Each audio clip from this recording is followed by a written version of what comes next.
Tollywood senior అగ్రదర్శకుడు సంగీతం శ్రీనివాసరావు దర్శకత్వంలో రూపొందిన వైవిధ్యభరితమైన మ్యూజికల్ ఫ్యాంటసీ ఎంటర్టైనర్ సంగీతం డిజిటల్ ప్లాట్ఫామ్లో సందడి చేసేందుకు రెడీ అయింది.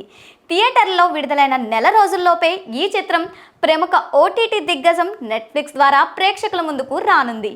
జూలై 9 నుంచి ఈ సినిమా స్ట్రీమింగ్ కానున్నట్లు సినీ వర్గాల సమాచారం. జూన్ ప్రథమార్థంలో తెలుగు, తమిళ్ భాషల్లో విడుదలైన ఈ సినిమా తన సరికొత్త కాన్సెప్ట్తో సినీ విమర్శకుల నుంచి ప్రశంసలు అందుకుంది. అయాన్, అహల్య, శాలిని ముఖ్య పాత్రలు పోషించిన ఈ చిత్రాన్ని వైజయంతి మూవీస్ పతాకంపై స్టార్ డైరెక్టర్ నాగశ్విన్ ఎంతో ప్రతిష్టాత్మకంగా నిర్మించారు.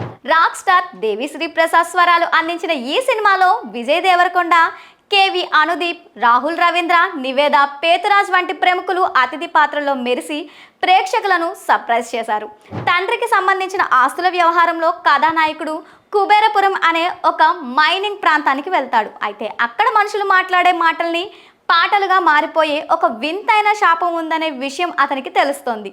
ఆ విచిత్ర పరిస్థితుల నేపథ్యంలో సాగే కథే ఈ చిత్ర ఇతివృత్తం. సంగీతం, ఫ్యాంటసీ ఎలిమెంట్స్ కలయికలతో సంగీతం మార్క్ అద్భుతంగా కుదిరిందని టాక్ వచ్చింది.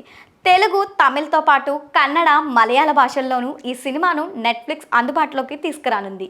థియేటర్ వెర్షన్ కంటే ఓటీటీ వెర్షన్ కోసం క్లైమాక్స్ విజువల్స్ను మరింత రిచ్గా డిజైన్ చేశారని ఇండస్ట్రీ టాక్. దీనిపై త్వరలోనే నెట్ఫ్లిక్స్ నుంచి అధికారిక ప్రకటన వెలువడాల్సి ఉంది.